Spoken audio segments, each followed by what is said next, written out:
all the St. Manford bookshops across the country in Kasungu, Lilongwe, Salima, Dedza, Balaka, Zomba, Mulanje, Blantyre, Chikwawa, Mwanza, and Mangochi.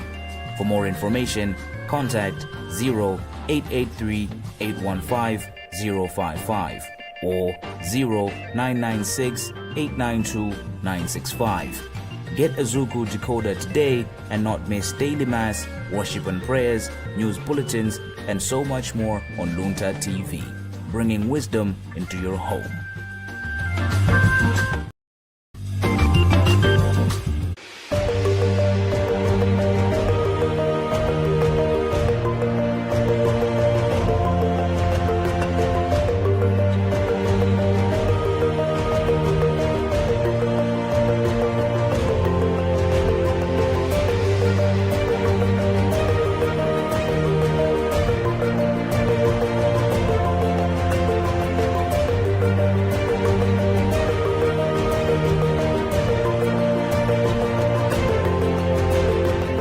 Personal growth to business solutions, there is no limit to what you can imagine. It's time to reimagine banking. Centenary Bank, our bank.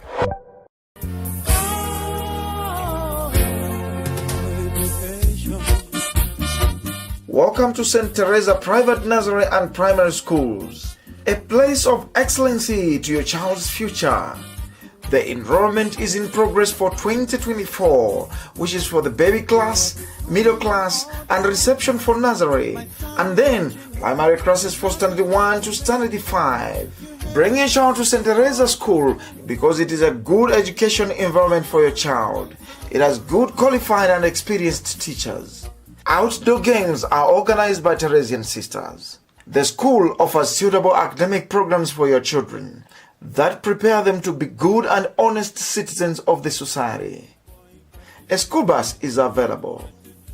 The school is located in Lilongwe, taking Bunda 10 off-road after police roadblock, and there you see a signpost to your left. For more information, call 0885 415 740, 0990 792 111, or 0996 251 144, or better come in person. St. Teresa Primary School, the best school for your child.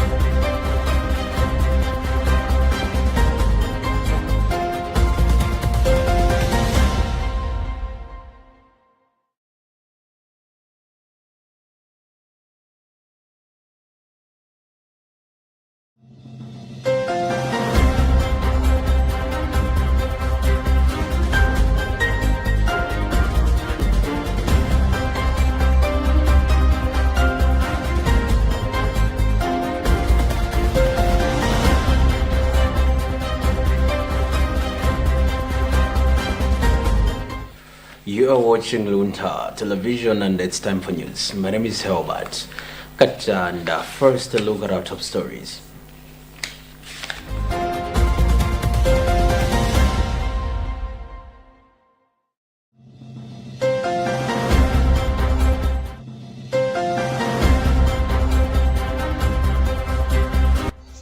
Catholic Church leader Pope Francis tips Davos Economic Forum on Moro campus. Chikwera installs Kaduya as Lomwe Paramount Chief. Malawian musicians mourn Katelele Chingoma. And in news from elsewhere, Somalia rejects mediation talks with Ethiopian government over Somaliland port deal.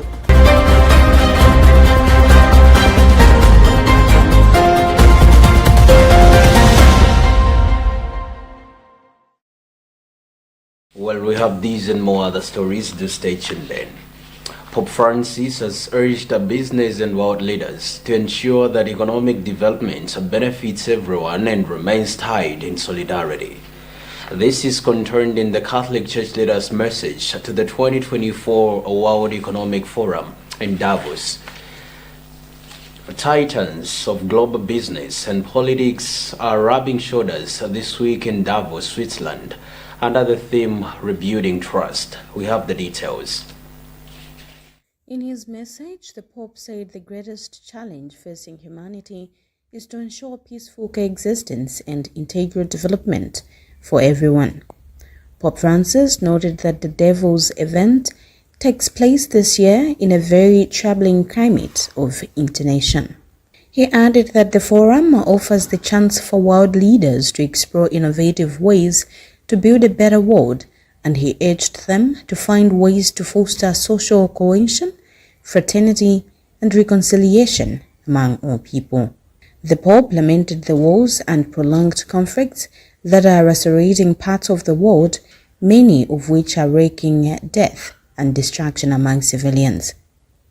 Referring to the causes of conflict, the Pope pointed to the prevalence of hunger and the exploitation of natural resources, even as some parts of the world waste food and a select few get rich off of extractive industries.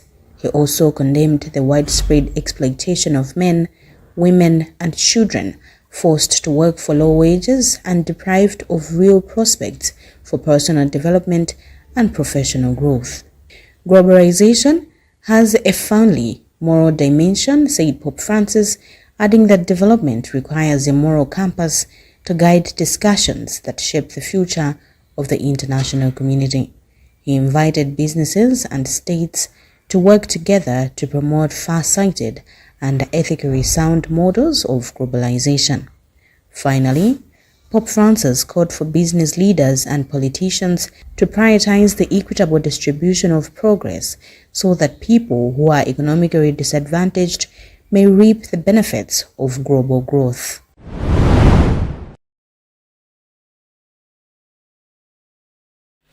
The Episcopal Conference of Malawi, ECM, has confirmed the appointment of Reverend Father Peter Ephraim Madea of the Catholic Diocese of Dedza as the new National Director of the Pontifical Mission Societies in Malawi. Father Madea replaces the very Reverend Father Vincent Mwakwawa, who is due to be consecrated as the Auxiliary Bishop of the Archdiocese of Lilongwe. Father Mwakwawa will be consecrated on Saturday in Lilongwe. Bernard Mwanza reports. The appointment of Father Peter Ephraim Madea was done by the Pro-Prefect of the Dicastery for Evangelization at Vatican, His Eminence Cardinal Luis Antonio Tagli, end last year. This followed the expiry of time of office for the Very Reverend Father Vincent Mwakwawa, who has been at the helm of the Pontifical Mission Societies for 2 5-year terms since 2013. What normally happens is that the bishops here in Malawi nominate 3 priests whose names are sent to Rome for this appointment. So it has been found that the dicastery appointed Father Ephraim Peter Madea. The Bishops' Conference has since held Father Mwakwawa's stay at the PMS, citing his positive contribution to the whole Catholic Church in Malawi. Pontifical Mission Societies is known to so many people, and there was a kind of a lot of awareness to educate the people on how best they can come in to assist the church. The financial support that we use here in Malawi are contributed by people outside the country. So he made sure that people come to know about this, and also that they can come in with a lot of force to assist the church so that we continue to spread the gospel of Christ. On his part, Father Madea says he received the appointment as a challenge to him to do more, looking at the contribution made by his predecessor. It's a challenge, of course, for me to take that office, but by the grace of God, I'll be able to carry out the responsibility which they have given me. Until his appointment, Father Madea was the Diocesan PMS Director for the Catholic Diocese of Dedza. Pontifical Mission Societies are a worldwide network at the service of the Pope to support the mission and the young churches with prayer and charity. This is Bernard Mwanza for Luntha News. after years of misunderstandings among chiefs in Lomwe belt over right candidates for the position of paramount chief. President Lazarus Chakwera has installed Senior Chief Kaduya of Palombe District to the position. The installation ceremony took place on Thursday at Mbasa Primary School in Palombe District. Kaduya's appointment is effective the 10th of January 2024. Meanwhile, outspoken Mlakos board chairperson Mchanakwae Mkuruba says that the Lomwe grouping is delighted that finally they have a paramount chief after over 5 years without one. The position became vacant following the demise of paramount chief Ngongoliwa.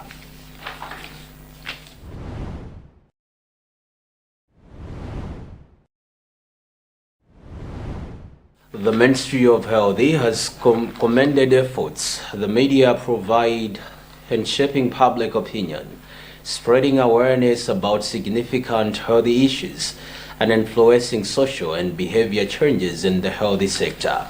The Ministry of Health spokesperson Adrian Chigumbe was speaking on Wednesday during a media and health advocacy, which the portfolio organized in Lilongwe. Chigumbe said the unwavering support of media in healthy has created awareness on disease prevention strategies, new medical treatments, and emerging healthy threats. Charity Chilanga reports. In a press statement released by the Ministry of Health and signed by Secretary for Health Dr. Samson Indolo, it has been indicated that the walk-in interviews for recruiting health workers are taking place as scheduled. Ndolo lamented that the walk-in interviews were cancelled before due to an injunction that was there but has been lifted after some discussions that were moderated by the Attorney General with Maces, Jefferson and company lawyers for aggrieved serving healthcare workers. The parties have agreed to have the court order lifted through a consent order, having understood that the prospective recruitment of the healthcare workers has been wholly funded by Malawi's development partners. The lawyers for their aggrieved serving healthcare workers stressed that they obtained the injunction because government sidelined them not to attend the interviews. As one way of addressing the healthcare workers shortage, government secured a grant from Global Fund to be applied towards recruiting additional healthcare workers. The recruitment of the healthcare workers would significantly help to reduce the shortage of healthcare workers in public health facilities, as healthcare workers' rate within the Ministry of Health is currently hovering around 48%. Ndolo further stated that serving healthcare workers... We apologize for giving you a wrong report. Moving on with our news, the Ministry of Health has assured Malawians that walk-in interviews for healthcare workers will proceed as scheduled, refuting rumors that the job examinations were on the verge of collapsing owing to a court order.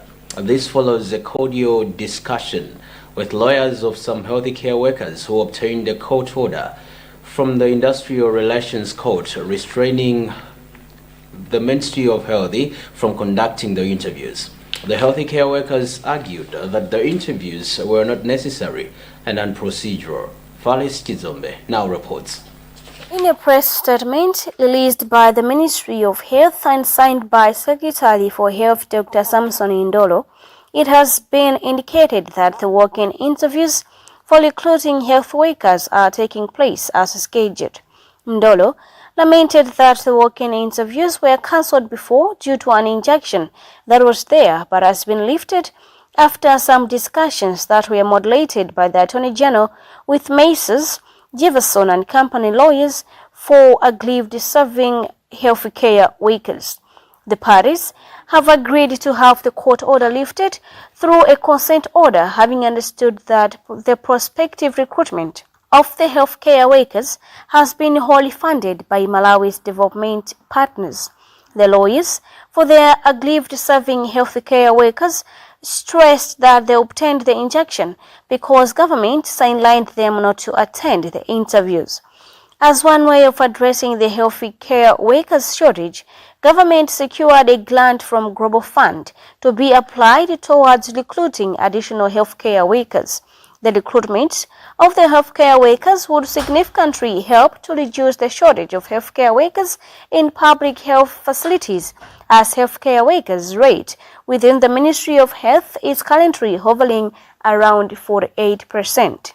Ndolo further stated that serving healthcare workers would be allowed to compete for promotion during promotional interviews to be conducted in due course, which would serve to comply with Section 4 of the Public Service Act, which requires that entry into and advancement within the public service should be determined solely based on merit, namely relative ability, knowledge, skill, and aptitude after fair and open competition, which assures that all citizens receive equal opportunity.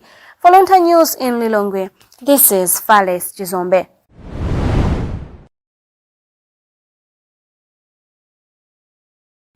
You're still watching news on Luntha television, coming to you live from Bishop Navy Media Center in Area 2, Lilongwe. Do stick around as we'll be back shortly after the break.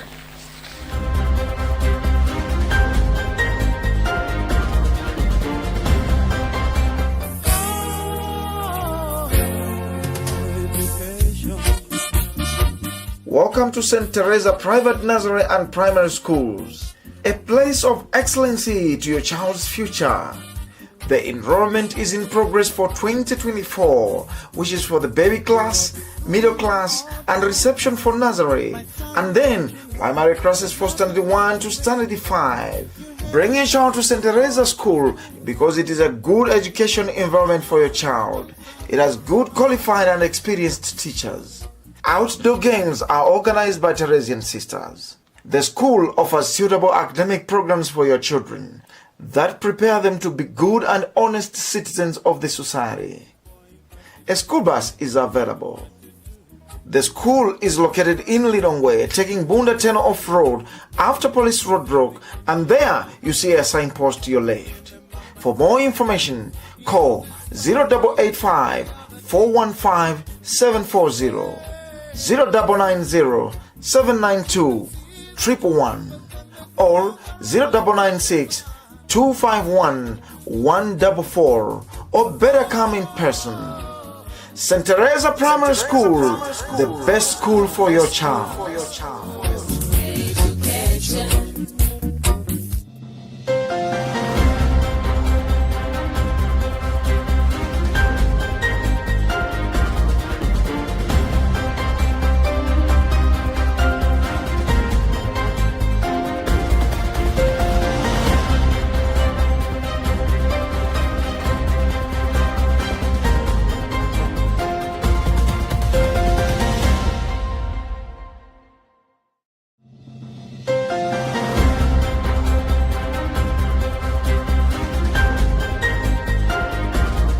Welcome back. Now let's have a look at our top stories once more before we proceed.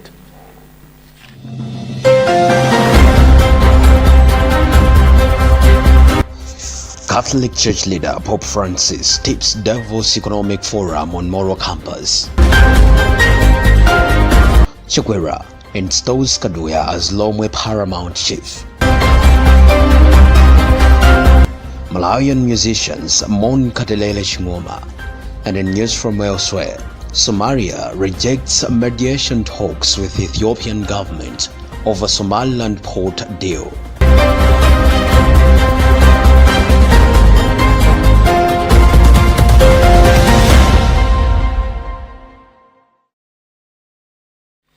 Moving on, stakeholders in tobacco industry will tomorrow, the 19th of January 2024, hold Malawi Tobacco Industry Conference. The conference seeks to discuss data management and tobacco leaf integrity, among other issues. Scheduled to take place in Lilongwe, the conference will be attended by Tobacco Commission, tobacco buying companies, Growers Association, and research institutions, among others. Bernard Mwanza reports. Tobacco Commission spokesperson Telfras Chigwenembe says the conference aims to reflect on what stakeholders have been doing and discuss how to solve gaps that have been identified to improve things. He says the Commission is optimistic that delegates will consider data management practices in tobacco to rigorous discussions to ensure improvements that will make Malawi tobacco more compliant with global standards. We need well-organized information for the industry to achieve certain things. As we speak today, as an industry, we are focusing on the promotion of human rights in tobacco and environmental conservation. With data management of superior quality, we'll be able to trace our tobacco and deal with any issues related to human rights and the environment. That will make our tobacco comply with international standards and will become more attractive. It is that which will sustain the tobacco industry in Malawi, which benefits not just the country, but farmers as well. In 2023, 120 million kilograms of tobacco were sold, up from 85 million kilograms sold in 2022. The Tobacco Commission says it envisions an annual production of 200 million kilograms by 2028. Meanwhile, the Commission has licensed more than 248 million kilograms of the leaf in a registration and licensing process that goes up to the 31st of January. This is Bernard Manza for Luntha News.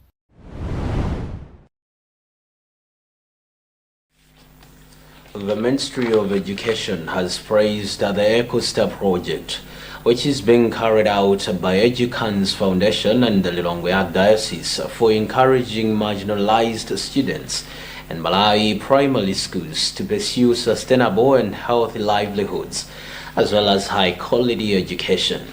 Director of Teachers Education and Development, Dr. Zizwa Msukuma, says the initiative is creative and that it has addressed the needs of students, communities, and schools in the nation by advancing the education field.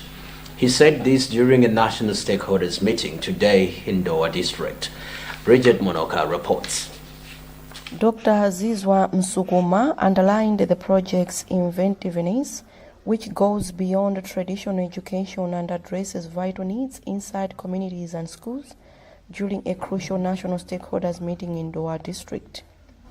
In addition to raising academic standards, he said that the project is improving the area of education by supporting sustainable and healthy livelihoods. What we need, they were focusing on basically is to promote quality teaching and also to make sure that issues of environmental sustainability is promoted in various schools. Dr. Limbani Msabato, Educans Foundation Country Director, calls the project a beacon of innovation and a shining example of innovation that has made a major impact on Malawi's educational system. We had a number of successes.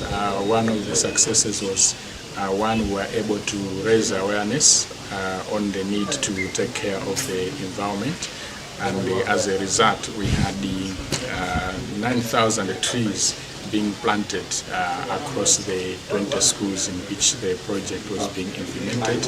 And each school has gotten a woodlot, fruit garden, and they are ensuring that they take care of the environment. The other one was that we empowered teachers to use active teaching and learning methodologies. More than 200 teachers were supported, including also head teachers, department heads. Through this, it has helped to improve the teaching process in the classroom. The project, according to Chris Chisamba, Education Coordinator for the Archdiocese of Lilongwe, has improved education in the nation by providing teachers with training in active teaching and learning techniques, communication, and the conduct of environmental and quality assessments. Government is improving on the quality of education, and that's what EcoStar is doing. So we focus on the quality education, in which we are looking at the performance of the learners.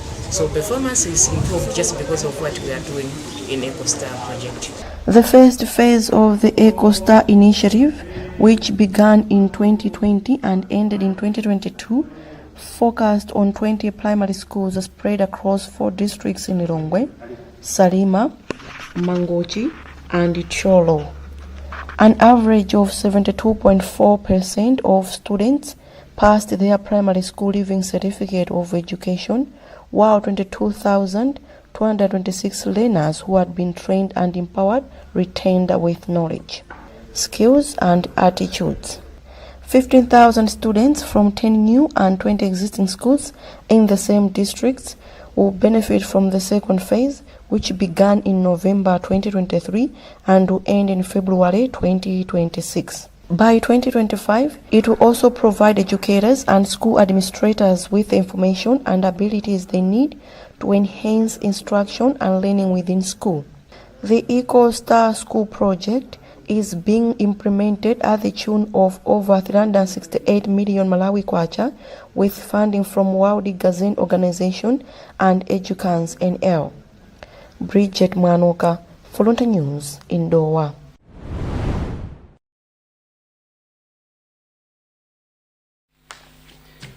Grieving faces of prominent musicians gathered at Kamuzu Central Hospital in Lilongwe to bid farewell to the departed musician Katelele Chingoma, who died in the wee hours of Thursday.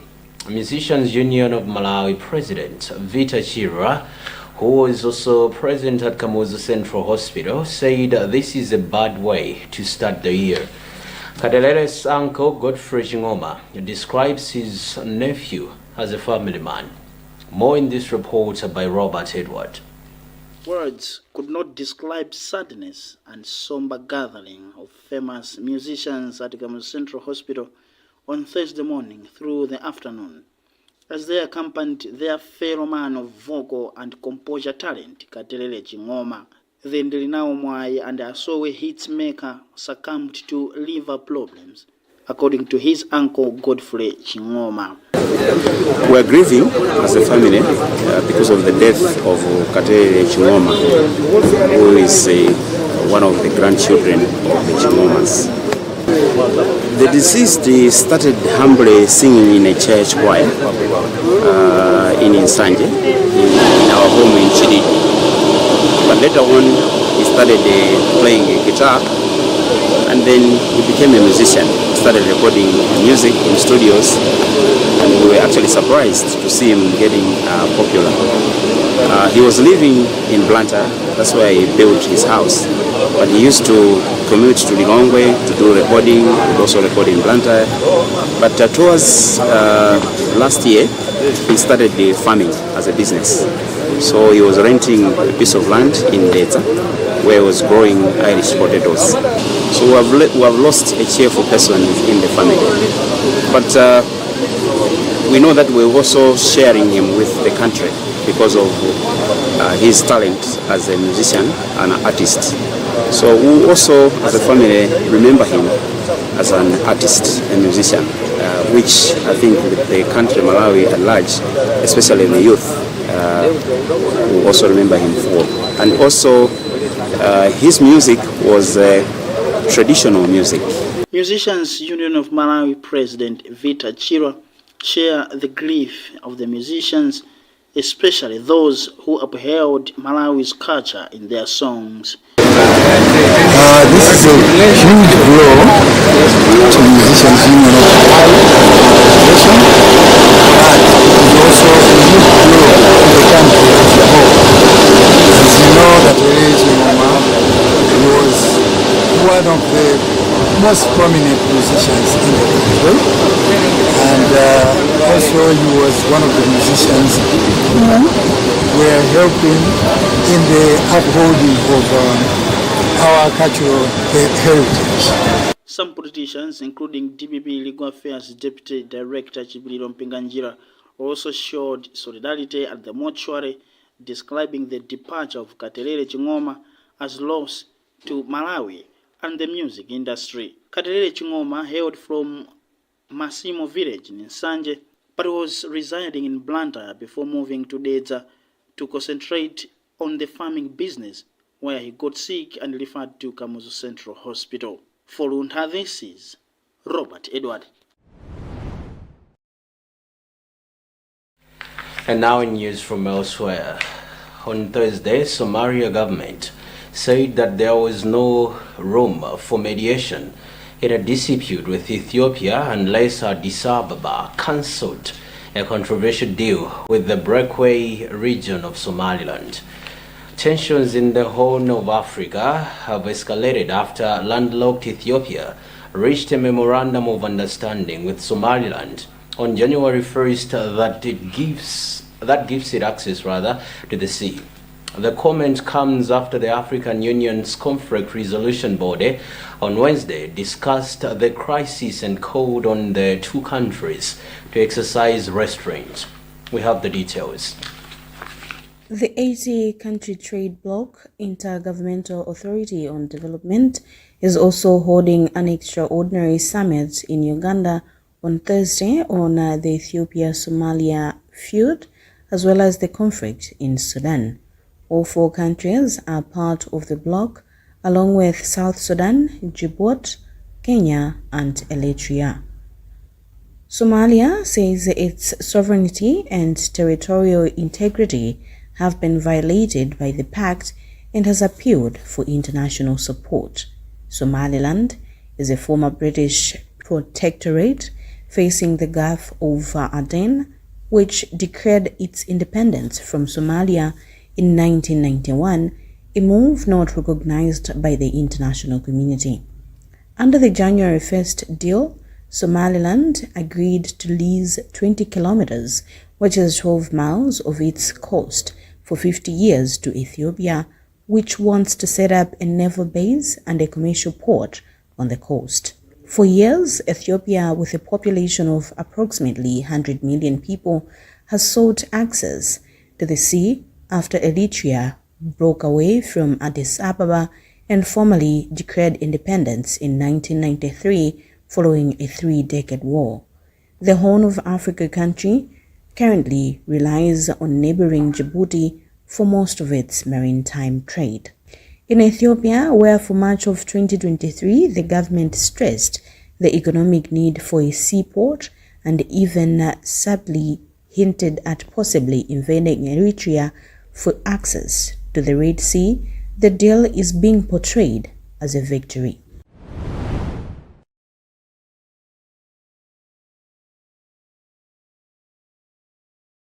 And that item also concludes our today's news bulletin. But before we go, a reminder of our top stories.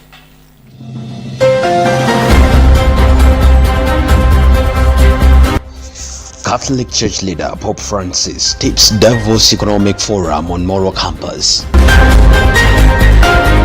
Chukwera installs Kaduya as Lomwe Paramount Chief. Malawian musicians mourn Katelele Chingoma. And in news from elsewhere, Somalia rejects mediation talks with Ethiopian government over Somaliland port deal.